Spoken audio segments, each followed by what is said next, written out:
قدر ہے. آج مجھے وہ لمحہ وہ لحظہ بھی تلاش کرنا ہے جس کے بارے میں خدا نے قرآن میں وعدہ کیا ہے. کیا کہیے؟ بسم اللہ الرحمن الرحیم. سب سے پہلے تمام عالم اسلام کی خدمت میں مولا متقیان ام المومنین حضرت علی بن ابی طالب صلی اللہ علیہ کی شہادت کی تعزیت پیش کرتے ہیں، اور یہ تعزیت سب سے پہلے حضور سرور کائنات کی خدمت میں، ان کی آل کی خدمت میں پیش کرتے ہیں. علی بن ابی طالب وہ ہیں کہ جو نہ صرف مؤمن ہیں بلکہ مؤمن و منافق کی پہچان ہے. اور آپ وہ ہیں کہ جن کے بارے میں جب کسی نے سوال کیا تھا، فضل ابن عباس نے ایک مرتبہ اپنے بابا جناب عباس سے سوال کیا کہ بابا جان یہ بتائیے حضور کے بہت سے بیٹے تھے، جناب قاسم تھے جن کی نسبت سے ابو القاسم کہلائے، طیب و طاہر تھے، یہ بتائیے کہ حضور کو اپنے بیٹوں میں سب سے زیادہ محبت کس سے تھی؟ تو جناب عباس کہتے ہیں کہ بیٹوں میں سب سے زیادہ محبت حضور کو علی سے تھی. اللہ اللہ. علی تو بیٹے نہیں ہوتے، پھر آپ نے کیوں کہا کہ ان سے محبت تھی؟ کہا کہ کائنات میں کوئی ایسا باپ نہیں آیا ہوگا جس کو اتنی محبت اپنی اولاد سے ہوگی جتنی نبی کو علی سے تھی. اللہ اللہ. پھر سوال کیا کہ اولاد میں کون ایسا تھا جو حضور کا سب سے زیادہ فرما بردار تھا؟ تو کہا پھر علی. تو کہا یہ کیسے آپ نے کہا؟ اس لیے کہ کائنات میں کوئی اولاد اپنے ماں باپ کی اتنی فرما بردار نہیں ہوتی جتنے علی نبی کے لیے فرما بردار. سبحان اللہ سبحان اللہ. آپ وہ ہیں کہ جن کی شان میں 300 سے زیادہ آیتیں نازل ہوئیں. آپ وہ ہیں کہ جن کی شان میں 3000 احادیث کا جب ذکر کیا جناب ابن عباس کے سامنے تو جناب ابن عباس کہتے ہیں صرف 3000؟ میرا تو خیال یہ ہے کہ 30,000 سے زیادہ احادیث مولا متقیان کی شان میں حضور نے بیان کی ہے.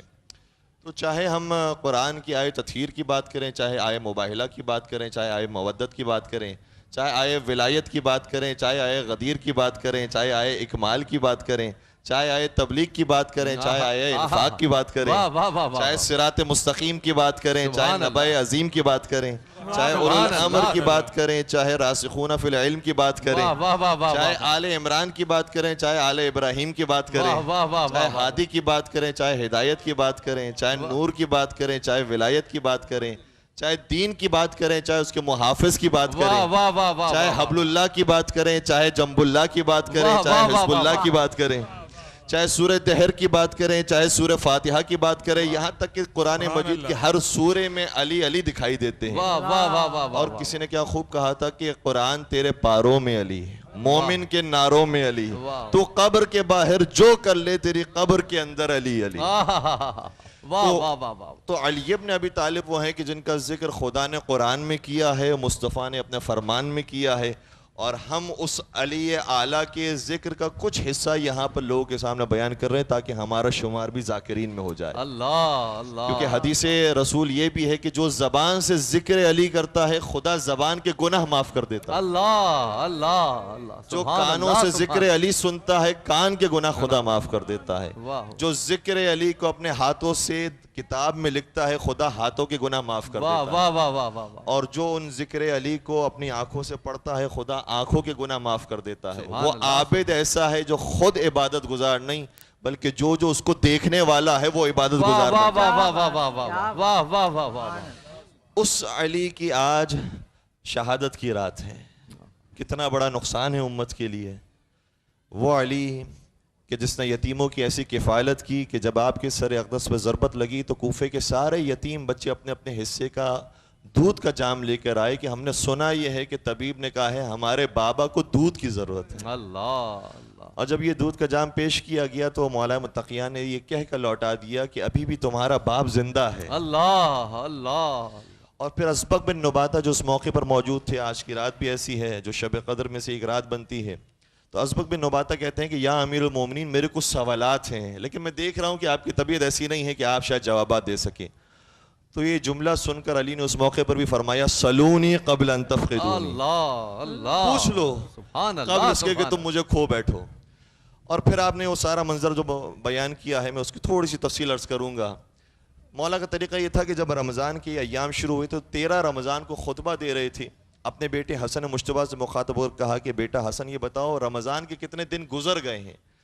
تو امام نے فرمایا کہ بابا جان 13 رمضان کی تاریخ آ چکی ہے، 13 دن گزر گئے ہیں. امام حسین سے مخاطب ہو کر سوال کیا کہ بیٹا حسین یہ بتاؤ کہ کتنے دن باقی رہ گئے ہیں؟ اب ظاہر سی بات ہے کہ جب 13 گزر گئے ہیں تو 17 دن باقی رہ گئے ہوں گے. عرض کرتے ہیں کہ بابا جان 17 دن باقی رہ گئے. گویا اپنے ہی زبان بے زبانی کے اندر کہا حسین تیرے لیے 17 ہیں, تیرے باپ کے لیے 7 دن باقی ہیں. اللہ اللہ اللہ. اور پھر جیسے جیسے یہ ایام قریب آئے, طریقہ یہ تھا کہ اپنے کسی نہ کسی صاحبزادے صاحبزادی کے گھر پر افطار کیا کرتے تھے, لیکن افطار کے اندر 3 نوالوں سے زیادہ تناول نہیں فرماتے تھے. 19 رمضان کی جو افطار تھی وہ اپنی بیٹی حضرت ام کلثوم کے گھر پر کی. بیٹیوں کا دل یہ ہوتا ہے کہ باپ کے لیے سب کچھ حاضر کر دیں. بے شک. جب سفرہ سجایا گیا تو کتنا سادہ کھانا تھا, روٹیاں ایک کونے میں پڑی ہیں, ایک نمک کا جام ہے اور ایک پیالہ دودھ سے بھرا ہوا ہے. جیسے یہ افطار دیکھا میرے مولا نے فرمایا بیٹی تجھے نہیں معلوم تیرے باپ نے ایک وقت میں 2 سے زیادہ غذائیں استعمال نہیں کی. اللہ اللہ. روٹی موجود ہے, ان میں سے کوئی ایک چیز اٹھا لے. بیٹی کا دل تھا, پہلے چاہا کہ بابا دودھ سے تقویت حاصل کر لیں, نمک میں اٹھا لیتی ہوں. بابا نے فرمایا نہیں بیٹی ہے, دودھ کا جام اٹھا لے. اور یہ راز تو بعد میں کھولا ہے کہ جب قاتل کی تلوار سر پر لگی تو پھر فرمایا کہ وہ دودھ کا جام قاتل کی خدمت میں پیش کرو. پھر مولا متقیان نے 3 نوالے تناول فرمائے, مصلی عبادت پر تشریف لے گئے, عبادت کرتے رہے اور فرماتے رہے باہر نکل کر کہ ہاں یہ وہی رات ہے جس کا وعدہ میرے بھیا نے اور میرے نبی نے کیا تھا. پھر وقت وہ آیا جو سحری سے قریب تھا. 3 طرح کی روایتیں ہیں. ایک روایت یہ ہے کہ نماز شب پڑھ رہے تھے, ایک روایت میں ہے کہ نماز فجر پڑھ رہی تھی, ایک روایت میں نافل فجر پڑھ رہی تھی. سحری کے وقت آپ نے جب اپنا قدم مبارک اپنے دہلیز کے باہر نکالا تو کچھ مرغابیوں نے راستہ روکا. اللہ. جب مرغابیوں کو دیکھا تو اپنے بیٹے حسن سے فرمایا اے بیٹا حسن اگر ان کا خیال رکھ سکو تو خیال رکھنا, اور اگر ان کے آب و طعام کا خیال نہ رکھ سکو تو انہیں آزاد کر دینا. میں کہوں گا یا امیر المومنین آپ نے جانوروں کے لیے بھی بیان فرمایا کہ انہیں آزاد کر دینا. آپ کی بیٹیوں کو 20 سال کے بعد اسی کوفہ میں قیدی بنا کر لایا جائے گا. اس کے بعد مولا نے مسجد کوفہ کی طرف قدم آگے بڑھائے. مسجد کوفہ بڑی وسیع و عریض مسجد ہے. اس میں جب آگے پہنچے تو دیکھا کہ ابن ملجم بھی موجود ہے, دیگر افراد بھی موجود ہیں. ہر ایک کو اٹھایا نماز کے لیے اور یہ بتایا ہے علی والا وہ ہوتا ہے جو نماز پڑھنے والا بھی ہوتا ہے. اور پھر ابن ملجم کو جب بیدار کیا, ابن ملجم بڑا گھبرایا ہوا تھا. کہا گھبرا نہیں, مجھے معلوم ہے کہ تو کس مقصد کے لیے آیا ہوا ہے. اس کے بعد مولا محراب عبادت پر تشریف لے گئے اور نماز کا آغاز کیا. کیا نماز ہوگی اور کیا معرفت ہوگی. وہ علی کہ جس کے پیروں سے تیر نکال لیا جائے تو خبر نہیں ہوتی ہے. وہ علی محو عبادت میں مشغول ہیں یہاں تک کہ آپ کا قیام مکمل ہوتا ہے, رکوع شروع ہوتا ہے. ابن ملجم انتظار میں ہے کہ کب سجدے میں جائیں. تمام انسانوں کی معراج کا نام ہے علی, تمام عبادتوں کی معراج کا نام ہے نماز, اور نماز کی معراج کا نام ہے سجدہ. معراج میں معراج میں ہے. اللہ اللہ. واہ واہ واہ واہ. اور قاتل آتا ہے, اس ملعون نے پوری طاقت سے زہر آلود تلوار سر اقدس امیر المومنین پر ماری.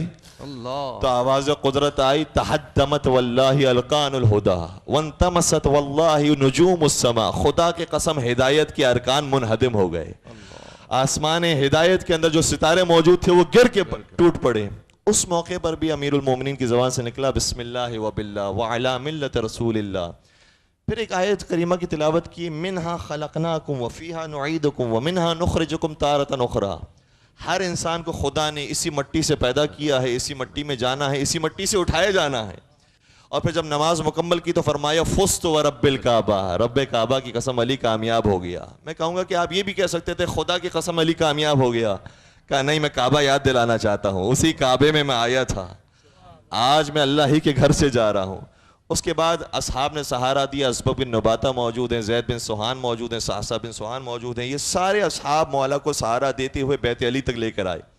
لیکن جب دروازے علی پر پہنچے تو میرے مولا نے فرمایا اے صحابیو تمہارا شکریہ, تم نے مجھے یہاں تک پہنچا دیا, اب میں خود جاؤں گا. کہا نہیں یا امیر المومنین آپ کی طبیعت ایسی نہیں ہے کہ آپ اندر جا سکے ہیں.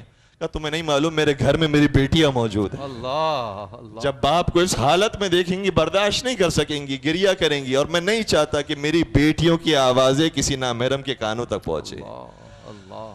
میں کہوں گا یا امیر المومنین آج اپنی بیٹیوں کی آواز کا بھی حجاب کر لیا. کچھ عرصے کے بعد اسی کوفہ کے اندر آپ کی بیٹیوں کو بے مخنہ و چادر کبھی شرابی کے دربار میں, کبھی بلوہ عام میں لایا جائے گا. پھر امیر کائنات نے قدم آگے بڑھایا, اصحاب جا چکے تھے, بیٹیوں نے ماتم کیا ہوگا. لیکن میں اتنا کہوں گا یا امیر المومنین کچھ ہی دیر کے بعد ابھی قاتل کو لایا جائے گا. آپ فرمائیے گا قاتل کے ساتھ کیا کرنا ہے. مولانا نہج البلاغہ میں فرمایا بیٹا حسن اس نے میرے سر پر ایک ضربت ماری ہے, اس لیے اگر اس سے قصاص لینا تو ایک ہی ضربت مارنا. اور اس کے بدن کو مسلح نہ کرنا، کیونکہ رسول خدا نے فرمایا تھا خبردار کسی کے بدن کو مسلح نہ کرو.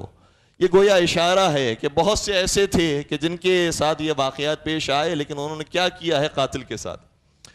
اور پھر یہ فرمایا اے ابن ملجم کیا میں تیرا برا امام تھا؟ ابن ملجم خاموش ہے. مولا نے فرمایا دیکھتے نہیں ہو کہ اس کے ہونٹ کتنے خشک ہو رہے ہیں، جاؤ اس کے لیے جام لے کر آؤ. میں کہوں گا یا امیر المومنین، آج یہ قاتل موجود ہے جس کی خدمت میں آپ جام پیش کر رہے ہیں. کل کربلا کے میدان میں حسین کو جب مارنے والا مارے گا تو 13 ضربوں کے ساتھ مارے گا، اور اس کے بعد وہ تالیاں بجائے گا، شور و غل بلند ہوگا اور خوشیوں کے نقارے بجیں گے. اے امیر المومنین، آپ کے سامنے آپ کا قاتل گھبرایا ہوا ہے، لیکن وہاں کربلا والے خوشیاں منائیں گے کہ ہم نے حسین کو مار ڈالا، اور اس کے بعد یہ نماز کو ادا کریں گے. پھر امیر کائنات کی وہ گھڑیاں کہ جو 19 رمضان کے بعد گزری ہے، مسلسل لوگ آتے رہے، آپ کی خدمت سے فیضیاب ہوتے رہے، یہاں تک کہ جب آپ کی زندگی کے آخری لمحات آئے تو پھر اپنے بدن کو قبلہ رخ کیا، اور قبلہ رخ کرنے کے بعد فرمانے لگے ھذا رسول اللہ اللہ وھذا اخی جعفر وھذا عمی حمزہ. دیکھو رسول خدا مجھے لینے کے لیے آ گئے، دیکھو میرے چچا جناب حمزہ لینے کے لیے آ گئے، میرے بھیا جعفر طیار لینے کے لیے آ گئے. اور اس کے کچھ دیر کے بعد جب علی مرتضیٰ کی روح قفص انصری سے پرواز کی، حسن و حسین نے غسل و کفن دیا، جنازہ اٹھا. جنازہ روایت یہ کہتی ہے کہ آگے آگے سے فرشتے اٹھا رہے تھے، پیچھے پیچھے سے حسنین کریمین اٹھا رہے تھے. کیا کہنے آپ کے جنازے کے کہ پیچھے سے بھی ملائکہ، آگے سے ملائکہ کے سردار، پیچھے سے جنت کے سردار اٹھا رہے تھے، اور ایسے مقام پر لے کر گئے کہ جہاں پر کسی کو خبر نہ ہو کہ کہاں پر قبر علی بنائی گئی ہے.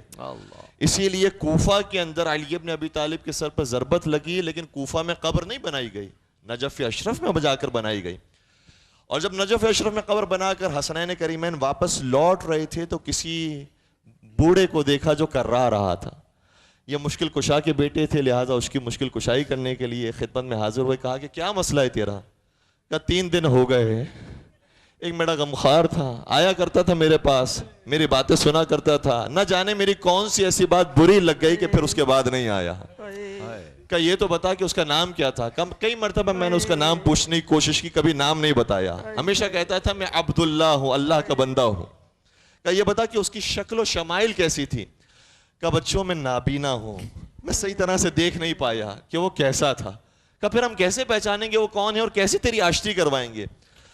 کہا کہ جب وہ میرے پاس بیٹھتا تھا ایک ذکر وہ مسلسل کہا کرتا تھا. وہ ذکر بڑا عجیب تھا. امیر کائنات امیر المومنین وہ ذکر کہا کرتے تھے مسکین جالس مسکینا وغریب جالس غریبا. ایک مسکین دوسرے مسکین کے ساتھ بیٹھا ہے، ایک غریب دوسرے غریب کے ساتھ بیٹھا ہے. یہ جملے نہ سننے تھے کہ حسنین کریمین رو کر فرماتے یا شیخ ہوا ابونا علی ابن ابی طالب. اے بوڑھے وہ کوئی اور نہیں، وہ ہمارے بابا علی ابن ابی طالب تھے جنہیں ابھی ہم دفنا کر آ رہے ہیں. اور یہ بوڑھا وہ پہلا زائر ہے علی ابن ابی طالب کی قبر مبارک کا. گیا ہے علی ابن ابی طالب کی قبر پر، نابینا تھا، رویا، اور روتے روتے اس کی بھی روح اپنے ماجائے کی طرح قفص انصری سے پرواز